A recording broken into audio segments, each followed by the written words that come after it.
Hello everyone, स्वागत है आप सभी लोगों का मॉडर्न गुरुकुला आपके अपने चैनल में। तो बहुत टाइम से मैं यहाँ पर कुछ वीडियोस अपलोड नहीं कर पा रही थी, तो आज फाइनली मैंने आप लोगों के साथ डिस्कस किया था कि मैं लाइव सेशन और क्लासेस आप लोगों के लूँगी, प्रॉपर एक बैचेस चलेंगे।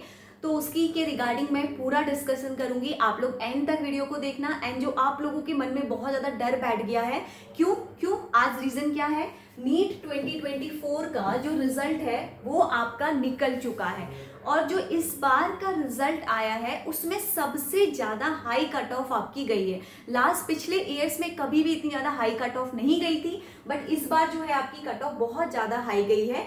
क्या इसको लेकर आप लोगों को अब टेंशन लेना है, कैसे आगे प्रिपरेशन करना है, सब कुछ मैं आप लोगों को बताऊंगी। बस आप लोग जुड़े रहिए। एंड जो आप लोगों का डाउट है कि कैसे अब आपको प्रिपरेशन करना है अपने एमएनएस के एग्जाम के लिए, उसको भी मैं आप लोगों का यहाँ पर एड्रेस करूंगी। एंड जो टाइमिंग आप लोग बार बार पूछ रहे हैं कि किस टाइम पे क्लासेस होंगी, तो वो टाइमिंग भी मैं आज आप लोगों को बताऊंगी। और उसके बाद भी कोई डाउट रहे तो आप कमेंट सेक्शन में पूछ सकते हैं। अब सबसे पहले देखिए यहाँ पर आपका इस बार बहुत सारे बच्चे ऐसे हैं जिनको आपका 650 मार्क्स पे 11,000 रैंक मिला है। इसका मतलब क्या है, आप लोगों को ये भी पता होगा कि इस बार का जो नीट का रिजल्ट है वो थोड़ा सा जल्दी आ गया है as compare to the previous years के कंपैरिजन में, ठीक है। और ये भी बताया गया था कि जब नीट का रिजल्ट आया था तो पेपर वॉज आउट की शायद पेपर में कुछ चोरी हुई है, कुछ आपका हुआ है। उस चीज़ों के ऊपर हम लोग डिस्कस नहीं करेंगे। हमारा मेन एजेंडा है कि हमें अब आगे क्या करना है, आगे कैसे कदम बढ़ाना है, ठीक है।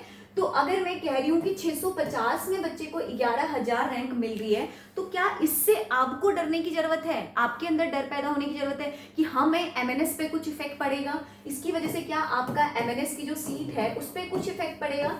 तो मेरा आंसर रहेगा आपका नो। क्यों नो? बिकॉज आपका एमबीबीएस कॉलेज में एडमिशन लेना और एमएनएस में एडमिशन लेना दोनों ही डिफरेंट प्रोसीजर्स हैं और दोनों की जो रिक्वायरमेंट है वो कंप्लीटली डिफरेंट है, ठीक है। अगर सिर्फ नीट के बेसिस पे ही सिलेक्शन होता तो आपके बहुत सारे स्टूडेंट्स ऐसे भी हैं जिनके बहुत अच्छे मार्क्स आने के बाद भी आज वो सिलेक्टेड नहीं है, और कुछ स्टूडेंट्स ऐसे हैं जो जस्ट आपका सीबीटी में अपेयर होने के बाद आज बहुत अच्छे कॉलेजेस में पढ़ रहे हैं। तो आपका कुछ भी रैंक आया हो, कुछ भी मार्क्स आए हो, आपको बिल्कुल भी टेंशन लेने की जरूरत नहीं है। आपको बस करना क्या है, अब आगे कैसे इसको बीट करना है, ये आपका मेन टारगेट होना चाहिए, ठीक है। अब देखो करना क्या है, मैं आपको उस चीज के ऊपर मैं आपका बात करूंगी। तो अभी आपका नीट का रिजल्ट आ गया, ठीक है। इसलिए मैं अभी तक वीडियोस नहीं बना रही थी, बिकॉज नीट के रिजल्ट के बाद ही आपका यहाँ पर एमएनएस का फाइनलाइजेशन होता है। अब नीट के रिजल्ट के बाद आपको क्या करना है, जो एमएनएस का फॉर्म है उसमें अपने नीट के स्कोर कार्ड को अपलोड करना होता है, ठीक है। ये ध्यान से समझिए, जो फ्रेशर बच्चे हैं आपको नीट का जो स्कोर कार्ड है वो यहाँ पर अपलोड करना होता है। उसको अपलोड करने के बाद आपको क्या करना है, आपका एक मेरिट लिस्ट बनेगी। इसमें जो कैंडिडेट्स हैं वो आपके शॉर्ट लिस्ट करे जाएंगे। शॉर्ट लिस्ट किस बेसिस पे करे जाएंगे, आपके जो नीट में मार्क्स आए हैं, आपके नीट में जो भी मार्क्स आए हैं उसके बेसिस पे आपको यहाँ पर शॉर्ट लिस्ट किया जाएगा। उसके बाद जितने भी स्टूडेंट्स रहेंगे उन सबको यहाँ पर बुलाया जाएगा। अब अगला क्वेश्चन ये आ रहा होगा माइंड में कि कितने मार्क्स चाहिए मिनिमम कि हम इस एग्जाम में शॉर्टलिस्ट हो पाएंगे। क्या हमें प्रिपरेशन करनी चाहिए, हमारे 300 मार्क्स हैं, हमारे 400 है, हमारे 500 है, हमें प्रिपरेशन करनी चाहिए कि नहीं करनी चाहिए? मैं उन सब स्टूडेंट्स को बोलूंगी जिनके 450 से ऊपर मार्क्स आ रहे हैं, वो श्योरली हो जाएं, वो श्योर हो जाएं कि उनका सिलेक्शन होने के 99.9% क्या 100% प्रोबेबिलिटी है। कैसे है वो रीजन अभी आप समझोगे मेरी इस बातों के थ्रू और पूरे एनालिसिस के थ्रू। तो अगर आपके इतने मार्क्स बन रहे हैं तो बिल्कुल शॉर्ट होके आप तैयारी करिए। क्यों? क्योंकि अब असली कंपटीशन आपका अब स्टार्ट होगा, ठीक है। देखो कैसे, मेरिट लिस्ट में सिलेक्शन सिर्फ नीट के स्कोर पे नहीं होता है, ये चीज दिमाग में रखना। नीट के बाद आपको सीबीटी में अपेयर होना पड़ता है, सीबीटी के बाद आपका यहाँ पर क्या होता है, इंटरव्यू होता है, ठीक है। अब इन सब को जब आप कंबाइन करते हो ना, इन तीनों को, तब जाके आपकी मेरिट लिस्ट बनती है, ठीक है, तब जाके आपकी लिस्ट बनती है। तो अगर आप ये सोच रहे हो कि सिर्फ नीट में स्कोर लाने से आप एमएनएस बन जाओगे तो ये गलतफहमी है, ठीक है। एमएनएस बनने के लिए आपको ये सब प्रोसीजर भी पीछे के ये भी क्लियर करने हैं। आपको सीबीटी में भी अच्छा परफॉर्म करना है, इंटरव्यू में भी अच्छा परफॉर्म करना है। तो सीबीटी में आपका बेसिकली क्या आता है, इसमें आपका यहाँ पर जनरल नॉलेज जीके जिसको हम लोग कहते हैं, and another thing is English. तो यही आते हैं, यहीं पर ही आपके कुछ जीके के क्वेश्चंस आएंगे। कुछ मैं आप लोगों को सैम्पल पेपर कराऊंगी जिससे आप लोगों को काफ़ी ज़्यादा हेल्प मिलेगा, आप समझ पाएंगे कि कैसे यहाँ पर आपका आता है एग्जाम में पैटर्न। तो जीके में मेंटल एबिलिटी के कुछ क्वेश्चंस रहेंगे आपके, तो वो भी आपको समझना है कैसे करना है। एंड उसके अलावा जो इंग्लिश है ना, इंग्लिश इज इंपॉर्टेंट, इंग्लिश को कैसे करना है वो भी आपको मैं बताऊंगी। टोटल जो है ये 80 मार्क्स का आपका एग्जाम होने वाला है, क्लियर है। और नेगेटिव मार्किंग यहाँ पर है, ये नहीं है कि आपकी नेगेटिव मार्किंग नहीं है, नेगेटिव मार्किंग यहाँ पर आपको देखने को मिलेगी। इसके अलावा आपका एक टेस्ट होना है जिसको हम लोग कहते हैं PAT. What is PAT? Is actually PAT आपका है साइकोलॉजिकल असेसमेंट टेस्ट, जिसमें ना ही कोई आंसर आपका गलत होता है और ना ही कोई आंसर आपका सही होता है। बेसिकली आपकी साइकोलॉजी को चेक करने के लिए, क्या आप उस एनवायरनमेंट में रह सकते हैं या नहीं, एक साइकोलॉजिकल असेसमेंट टेस्ट होता है जिसके बेसिस पे आपकी साइकोलॉजी समझी जाती है, ठीक है।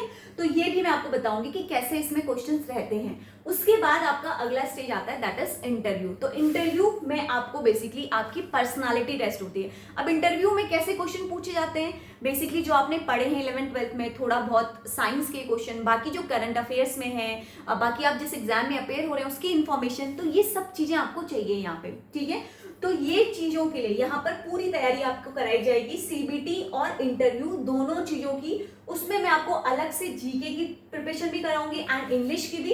अपार्ट फ्रॉम दिस जो भी साइकोलॉजिकल असेसमेंट टेस्ट है जिसमें कैसे आपको बिहेव करना है, इवन इंटरव्यू तक की प्रिपरेशन यहाँ पर कराई जाएगी। तो इसके लिए बहुत सारे कैंडिडेट्स ऑलरेडी हमारे यहाँ से सेलेक्टेड हैं जिन्होंने आज बहुत अच्छे अच्छे कॉलेजेस में पढ़ रहे हैं जस्ट बिकॉज अपने इस चीज पे फोकस करने के बाद। ऐसे स्टूडेंट्स भी हैं जो बहुत कम मार्क्स लाने के बाद, जिस कट ऑफ और एंटर होने के बाद सेलेक्ट हो गए हैं, कट ऑफ से 1 नंबर ऊपर लाने के बाद भी सेलेक्टेड हैं। तो आप ये मत सोचना कि मेरे कॉम्पिटिटर के 700 मार्क्स हैं और मेरे 450 हैं तो मैं पहले ही आउट हूँ रेस से। नो, क्यों?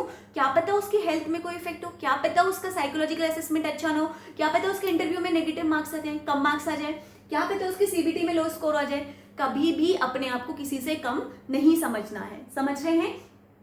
आपको नहीं फर्क पड़ना चाहिए कि आपके साथ वाले के कितने मार्क्स आ रहे हैं, क्या हो रहा है। आपका बेसिक पर्पस होना चाहिए कि आप कितना अपने आप को इम्प्रूव कर पा रहे हैं कि नहीं कर पा रहे हैं, ठीक है।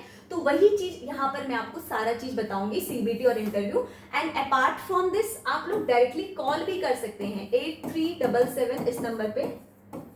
तो आप लोग डायरेक्टली कॉल करके भी अपनी क्वेरी पूछ सकते हैं, इसमें कोई भी इशू नहीं है। आप डायरेक्टली कॉल करिए, कॉल करके भी अपनी इंक्वायरीज पूछ सकते हैं जो भी आपको प्रॉब्लम हो रही है for the preparation of MNS, ठीक है।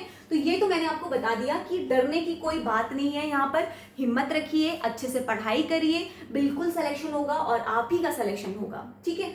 अब बात करते हैं यहाँ पर कि क्लासेस की टाइमिंग क्या रहेंगी। तो देखो, आपकी जीके और इंग्लिश दोनों की क्लास होंगी एंड वीक में मैं आपके मॉक टेस्ट लूंगी, ठीक है, मॉक टेस्ट भी होंगे आपके। एंड उसके साथ साथ यहाँ पर मैं आपको साइकोलॉजिकल असेसमेंट टेस्ट और जितने दिन बचे हैं उसमें पर्सनल आपको इंटरव्यू गाइडेंस दी जाएगी, ठीक है। इंटरव्यू गाइडेंस में पर्सनली आपको बताया जाएगा, हर उस कोर एरिया पे वर्क किया जाएगा। फॉर एन एग्जाम्पल, आपकी कम्युनिकेशन स्किल अच्छी नहीं है, आपका कॉन्फिडेंस लेवल लो है, आपका नॉलेज लेवल लो है, हर एक चीज पे इक्वली वर्क किया जाएगा। उसके लिए आपको टेंशन लेने की जरूरत बिल्कुल भी नहीं है। अब बात करते हैं कि क्लासेस की टाइमिंग क्या रहेंगी। आपको एक दिन पहले ही मिल जाएगा शेड्यूल, उस पर आप टेलीग्राम पे हमारे चैनल पे आपको मिल जाएगा, आप एक बार जाके चेक कर लेना। आज कल मॉर्निंग से आपको क्लासेस का प्रॉपर शेड्यूल मिल जाएगा। तो क्लासेस की जो बेसिकली टाइमिंग रहेगी वो आपकी इवनिंग में ही रहेगी, 6 से लेके 7 वाले टाइमिंग में ही आपकी क्लासेस होंगी। और जब संडे और सैटरडे को आपकी थोड़ी सी बड़ी क्लासेस होंगी बिकॉज उसमें हम लोग मॉक डिस्कस करेंगे, पैट डिस्कस करेंगे। तो ये चीज आपको यहाँ पर ध्यान में रखना है, ठीक है। अगर अभी भी आपको डर है, कोई दिक्कत है, कोई प्रॉब्लम है, तो मैं डिस्क्रिप्शन में भी नंबर दे दूंगी, आप उन नंबर पे कॉल करके डायरेक्टली अपनी क्वेरी पूछ सकते हैं। और नीट में कैसे अच्छा स्कोर करना है अगले साल, अगर किसी को लग रहा है कि वो बिल्कुल ही आउट ऑफ द रेस हैं, उनको आपका ब्रेक लेना है, आप लोग तब भी हमसे डायरेक्टली कांटेक्ट कर सकते हैं। नंबर मैं आपको डिस्क्रिप्शन में दे दूंगी। और कोई अभी भी कोई डाउट है, क्लासेस कब से होंगी, तो मैंने बता दिया, कल से ही आपकी क्लासेस होंगी और आपको एक आज मॉर्निंग में ही शेड्यूल मिल जाएगा। अभी भी कोई डाउट है तो जस्ट कमेंट सेक्शन में अपने डाउट पूछिए। मिलते हैं आपसे एक नई एनर्जी के साथ एक नए वीडियो में। Thank you so much for watching us. Thank you.